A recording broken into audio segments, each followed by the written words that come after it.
சிஸ்டனாதாய் நான் எல்லாருக்கும் வணக்கம். இன்றைக்கி வீடியோவில் என்ன பார்க்கலாம்னா, எல்லா நோய்களுக்கும், அதாவது உடம்பு வலி, எந்த மாதிரியான வலி இருந்தாலும் கட்டி இருந்தாலும் அதை சரி பண்ணுற முறை. இப்போது நம்மளுக்கு உடம்பு வலி, கை கால் வலி, இடுப்பு வலி அப்படின்னா டெய்லி மாத்திரைங்க சாப்பிட்டுட்டே இருக்கோம் இல்லையா? அந்த அப்படி சாப்பிட்றதுனாலேயே அதனாலேயே சில பிரச்சனைகள் உடம்புல உண்டாகுது. அந்த பிரச்சனையை தீர்க்கிறதுக்கு அதுக்கு கொஞ்சம் மாத்திரைகள் எடுக்கிறோம். இந்த மாதிரி நிறைய விஷயங்கள் அதெல்லாம் அந்த மாத்திரைகள் டெய்லி எடுக்கிறதுனால ரொம்ப எஃபெக்ட் கொடுக்கு. உடம்புல ஒரு நோய் இருந்துச்சுன்னா மாத்திரைகள் சாப்பிட்றதுனால இன்னொரு நோய் ஒரு எஃபெக்ட்டு, அதனால் ஒரு பிரச்சனை இப்படியே போய்கிட்டு இருக்கும்.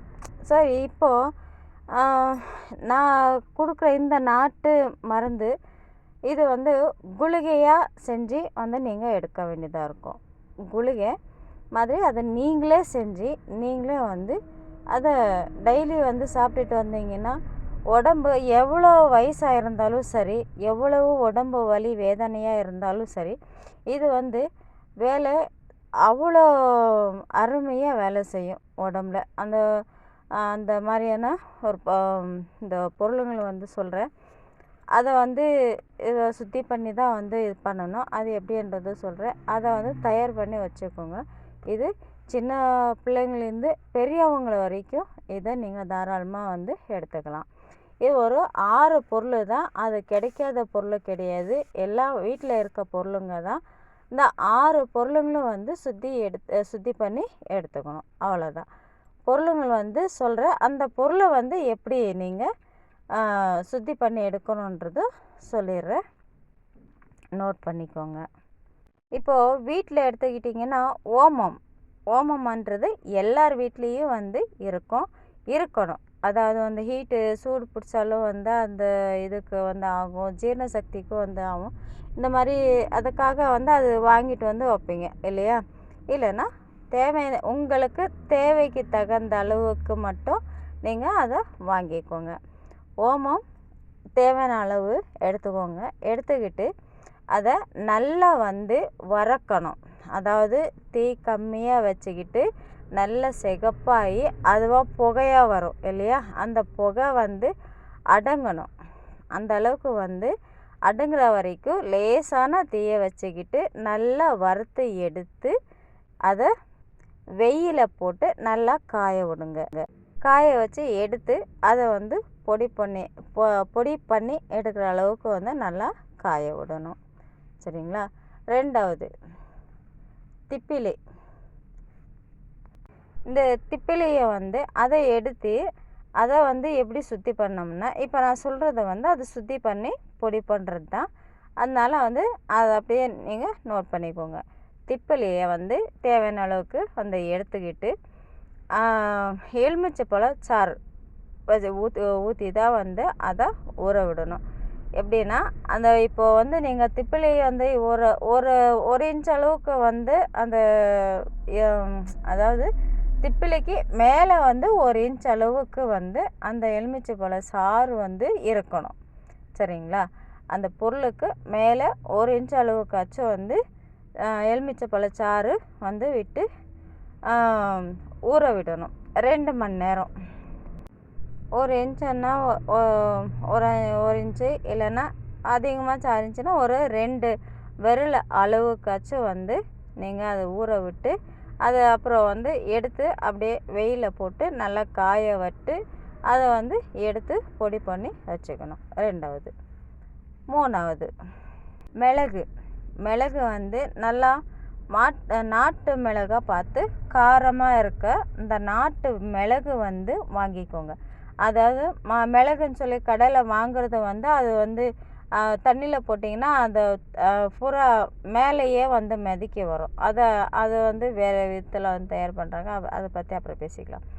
அது நாட்டு இது மிளகு நம்ம தண்ணி ஊற்றினாலும் மேலே 1 2 மேலே வரும். அதுக்கப்புறம் அதுவும் உள்ளார போயிடும். அந்த அளவுக்கு இருக்கும். அது நல்லா காட்டமாக இருக்கும். சரிங்களா? இதுக்கும் அதுக்கும் வித்தியாசம் தெரியும் உங்களுக்கு. அது மோர் வந்து புளிச்ச மோரில் வந்து இல்லைன்னா தயிர் இருந்தால் சரி, தயிர் எடுத்துக்கிட்டு அதை வந்து மிக்சியில் போட்டிங்கன்னா நல்லா அரைப்பட்டுடும். இல்லைன்னா கையில் வந்து கடைஞ்சி கூட வந்து எடுத்து அதை மோராக்கி மோரில் வந்து இந்த மிளகு தேவையான அளவுக்கு மிளகு வந்து அதை போட்டு 3 நாள் நல்லா 3 நாளில் 3 மணி நேரம் வந்து அதில் அப்படியே விட்டு ஊற விடணும். ஊற விட்டு அதுக்கப்புறம் வந்து அதுவும் எடுத்து நல்லா அந்த மோர்லேருந்து மிளகு மட்டும் வந்து எடுத்துட்டு வெயிலில் காய போட்டு அது வந்து பொடியாக்குற அளவுக்கு இருக்கா பார்த்துக்கணும். நல்லா நசுங்கி பார்த்தாலோ இல்லைன்னா உடச்சி பார்த்தாலோ உடையும். அப்போது அதை வந்து பொடி பண்ணுற அளவுக்கு பதத்தில் வந்து நல்லா காஞ்சிருக்குன்னு அர்த்தம். அதை எடுத்துட்டு நீங்கள் பொடி பண்ணி அதுவும் வந்து தனியாக வச்சுக்கோங்க. சரிங்களா? அடுத்து வந்து வசம்பு எடுத்துக்கிட்டு அதுவும் வந்து நல்லா வந்து அதுவும் வந்து வறுத்துக்கிறீங்க. அதாவது மெலிசான தீயிலையே வந்து வச்சு சிம்மில் வந்து ரொம்ப சிம்மில் வந்து இன்னும் கம்மியாக தீ வந்து கம்மியாக வந்து வச்சுக்கிட்டு நல்லா வறுத்திங்கன்னா அப்போ வந்து அதுவும் வந்து புகையை வரும். அந்த புகை அடங்குற வரைக்கும் நல்லா வந்து நீங்கள் வறுத்து கொடுத்தீங்கன்னா நல்லா இதாகிடும். அது வந்து வெயிலில் கொஞ்சம் நேரம் காய போட்டு அப்படியே வந்து எடுத்து பொடி பண்ணி வச்சுக்க வேண்டியதான். அடுத்து வந்து கிராம்பு எப்படி சுத்தி பண்ணோம்னா அந்த மேலே முட்டு பூ இருக்குது பார்த்தீங்களா, அந்த பூவை வந்து எடுத்துடணும். அந்த பூவோடு வந்து சேர்த்து செய்கிறது வந்து அது வந்து விஷத்தன்மை, அதில் இருக்கிறது வந்து அது விஷம்தான். அதனால் அதை வந்து நீக்கிடணும். நீங்கள் சும்மா பயன்படுத்தினாலும் அதை நீக்கிட்டு தான் நீங்கள் பயன்படுத்தணும். அதுதான் நல்லது. அப்போது அந்த முட்டை வந்து நீக்கிட்டு அந்த இது மட்டும் வந்து கிராம்பை தனியாக வந்து எடுத்துக்கிறீங்க. முட்டைலாம் வந்து எடுத்துட்டு அந்த காம்பை மட்டும் எடுத்துக்கிறீங்க. எடுத்து தண்ணியில் போட்டு கழுவி அதுவும் வந்து நல்லா காய போட்டு காஞ்சதும் அதை எடுத்து நைட்டாக பொடி பண்ணி எடுத்து வச்சுக்கிறீங்க. அடுத்து வந்து அந்த சுக்கு வாங்கிட்டு வர்றீங்க. வாங்கிட்டு வந்து அந்த சுண்ணாம்பு நீரில் வந்து நல்லா சுண்ணாம்பு வச்சு கொஞ்சம் கூட கேப் இல்லாத அளவுக்கு அந்த சுக்கில் வந்து நல்லா பூசி நீட்டாக வந்து காய விட்டுறீங்க. நல்லா காயணும். அது வந்து சுக்கெல்லாம் வந்து காஞ்சது வந்து வெயிட்டு கையில் எடுத்தாலும் உங்களுக்கு என்ன வெயிட் இருக்கும்னு தெரியும். அப்போ அதை வந்து காஞ்சிருக்குன்னு அர்த்தம். அதை எடுத்துகிட்டு கத்தி எடுத்துகிட்டு நல்லா வந்து சுரண்டி விட்டிங்கன்னா அது அந்த சுண்ணாம்போட அந்த தோலோட உங்களுக்கு வெளியில் வந்துடும். அப்போ வந்து அந்த சுக்கு வந்து சுத்தி ஆயிடுச்சு. அப்போ அந்த விஷத்தன்மை வந்து அது சுண்ணாம்பு வந்து எடுத்துடும். அப்படி இருக்கும்போது அந்த பொருள் வந்து உங்களுக்கு சுத்தி ஆயிடுச்சின்னு அர்த்தம். அது நல்லா வந்து சீவி எடுத்துடணும். கொஞ்சம் கூட வந்து சுண்ணாம்பு அந்த தோலை வந்து இருக்கக்கூடாது சுக்கில். எடுத்துட்டு அதை வந்து பொடி பண்ணுற அளவுக்கு காஞ்சிருக்கா பார்த்துக்கிட்டு அதை வந்து பொடி பண்ணி வச்சுக்கோங்க. இதில் இந்த 6 பொருளையும் வந்து 35 கிராம் தான் இருக்கணும். சரிங்களா? இது எல்லாமே வந்து 35 கிராமில் கணக்கு பண்ணி எடுத்துக்கணும். எடுத்துக்கிட்டு எல்லாத்தையும் வந்து ஒரு கல்வத்தில் வந்து போட்டு மலைத்தேனும் வந்து மரத்தேன் எடுத்துக்கோங்க. இதுக்கெல்லாம் வந்து மருந்துக்கு வந்து மரத்தேன் அந்த பெரிய மரத்துலலாம் வந்து இருக்கும். மரத்தில் வந்து வேப்ப மரத்தில் இருந்தால் இன்னும் ரொம்ப நல்லா இருக்கும்.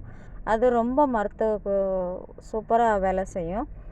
மரத்தேன் அது வந்து அதுக்கு தேவையான அளவுக்கு வந்து எடுத்துக்கிட்டு ஒவ்வொரு ட்ராப்ஸாக போட்டு அப்படியே வந்து அரைக்கும்போது கொஞ்சம் கொஞ்சமாக துளியாக வந்து சேர்த்துக்கணும். ஒரே வாட்டியை வந்து தேனை வந்து ஊற்றக்கூடாது. ஒரே வாட்டியே வந்து ஊற்றுனா அது வந்து உங்களுக்கு அளவு தெரியாது. அதனால் வந்து அது அதிகமாகிடும். உருண்டையாக கட்ட வராது. அதனால் கொஞ்சம் கொஞ்சமாக சேர்த்து அந்த இதெல்லாம் வந்து அரைப்பு ரொம்ப முக்கியம். நல்லா நைஸாக வந்து அரைக்கணும். நீங்கள் அரைக்கும்போது என்ன ஆகுனா அது வந்து உங்கள் கைக்கு ஒட்டாது, கல்லில் வந்து நிற்காது. அந்தளவுக்கு வந்து அப்படியே ஒரு அல்வா கிண்டும் போது எப்படி ஒரு பாத்திரத்தில் வந்து ஒட்டாமல் அழகாக நைஸாக வருமோ அந்த அளவுக்கு வந்து நீங்கள் நைஸாக அளவாக வந்து நல்லா அப்படியே பார்க்குறதுக்கு அவ்வளோ கையில் தொட்டாலே அவ்வளோ அப்படியே சாப்பிடணும் போல் இருக்கணும். அந்த மாதிரி நீங்கள் அரைச்சி எடுத்துக்கணும். இது எல்லாம் பொருளுங்க சேர்க்குறத விட ஒன்றுக்கு ஒன்று கலந்து நைஸாக அரைப்பட்டு வரணும். அது பொருள் வந்து உங்களுக்கு மருந்தாக அரைப்பட்டு வரும். சரியா? அந்த அளவுக்கு வந்து நீங்கள் நைஸாக வந்து அரைச்சி எடுத்துக்கிட்டு சின்னதாக, அதாவது வந்து இந்த புளிக்கொட்டை சைஸுக்கு வந்து நீங்கள் குட்டி குட்டியாக வந்து உருட்டி வெள்ளை துணியில் இந்த மருந்துங்க வந்து குட்டி குட்டியாக வந்து உருண்டைங்களாக வந்து இது பண்ணிக்கிட்டு உருட்டிட்டு நெகல்லே வந்து காய போட்டு வச்சுக்கணும். வெயில வந்து போடாதீங்க. போடாமல் அது வந்து சீக்கிரத்தில் வந்து காயாது. நெகலையே போட்டு வந்து காய வச்சு எடுத்து கண்ணாடி பாட்டிலில் போட்டு வச்சுக்கலாம். இதை இந்த மாதிரி பண்ண உருண்டையை வந்து என்னென்னா, இந்த மாத்திரைங்கள் வந்து டெய்லி போடுறத விட இந்த மருந்துங்க வந்து நீங்கள் போட என்ன ஆகும்னா, உடம்புல உங்களுக்கு என்ன மாதிரியான நோய் இருந்தாலும் சரி, எந்த வலி, இந்த பெரிய பெரிய கட்டிங்களாகட்டும், இல்லை நரம்பு பாதிப்பு, கால் வலி, தொப்பை இது பண்ணுறது, வயிறு வலி, வயிறு உப்சம், இந்த மாதிரி எதுவாக இருந்தாலும் சரி, இல்லை பசிக்காமல் இருக்குது, சரி எனக்கு வந்து இந்த அஜீரண கோளாறாக இருக்குது, இந்த மாதிரி எந்த பிரச்சனையாக இருந்தாலும், வலியாக இருக்குது, இதுக்கு டேப்லெட்ஸ் போடணும் அப்படின்னாலும் நீங்கள் இந்த உருண்டை அதிகாலையிலே ஒரு உருண்டை, நைட்டு சாப்பிட்றதுக்கு முன்னாடி அரை மணி நேரத்துக்கு முன்னாடி வந்து ஒரு உருண்டை, 2 டைம் வந்து காலையிலையும் நைட்டு வந்து எடுத்துக்கிட்டு நீங்கள் எத்தனை நாள் வேணாலும் சாப்பிட்லாம். டெய்லி கூட சாப்பிட்லாம். இது டெய்லி தான் சாப்பிடணும். காலையிலையும் நைட்டும் சாப்பிட்ணும். ஒரு அரை மணி நேரம் விட்டு நீங்கள் சாப்பிட்லாம். சாப்பிட்றதுக்கு முன்னாடி எடுக்க வேண்டியது இந்த உருண்டைங்க. ஒரு உருண்டை எடுத்து அப்படியே வந்து நீங்கள் சாப்பிட்டுக்கலாம். தேனில் வந்து அதை உருண்டையை உடச்சி குழப்பிட்டு கூட தேன் ஊற்றி நல்லா குழப்பிட்டு கூட வந்து சாப்பிட்டுக்கலாம். இல்லைன்னா அப்படியே கூட வந்து சாப்பிட்டுக்கலாம்.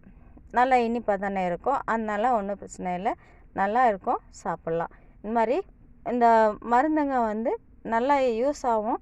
இதை வந்து நீங்கள் பயன்படுத்துங்க. ஒவ்வொரு விஷயங்களும் வந்து நம்ம பயன்படுத்தி இது கரெக்டாக இருக்கா இல்லையான்றது செக் பண்ணி தான் வந்து உங்களுக்கு கொடுத்துக்கிட்டு இருக்கு. ஏன்னா இது மாத்திரை வந்து எஃபெக்ட் ஆகிக்கிட்டே இருக்குது. எஃபெக்டாங்கிறதுனால வந்து இது மக்கள் எல்லோரும் வந்து பயன்படுத்தணுன்றதுக்காக வந்து நான் கொடுக்குறதெல்லாம் வந்து மருந்துங்க வந்து எந்த ஒரு எஃபெக்ட்டும் வராத அளவுக்கு வந்து இந்த மருந்துங்க இருக்குது. இதில் வந்து உடம்புல வந்து அந்த அளவுக்கு வந்து சத்தும் இருக்கும், ஆன்மை வந்து பெருகும், ஆன்மத்தனம் வந்து அதிகமாக அவங்களுக்கு வந்து பெருகும். அதே மாதிரி உடம்புல அவ்வளவு சத்தாக இருக்கும், உடம்புல அவ்வளோ ஸ்ட்ராங்காக இருக்கும், அந்தளவுக்கு பலமாக இருக்கும். சரி, பசங்களுக்கும் வந்து கொடுக்கலாம், பெரியவங்களும் வந்து எடுத்துக்கலாம். சரி, இது வயசாயிடுச்சு அப்படின்னலாம் வந்து பார்க்க வேண்டாம். முதல்ல வந்து பெரியவங்களுக்கு தான் வந்து இது ரொம்ப தேவைப்படும். என்ன பயன்படுத்திக்கோங்க.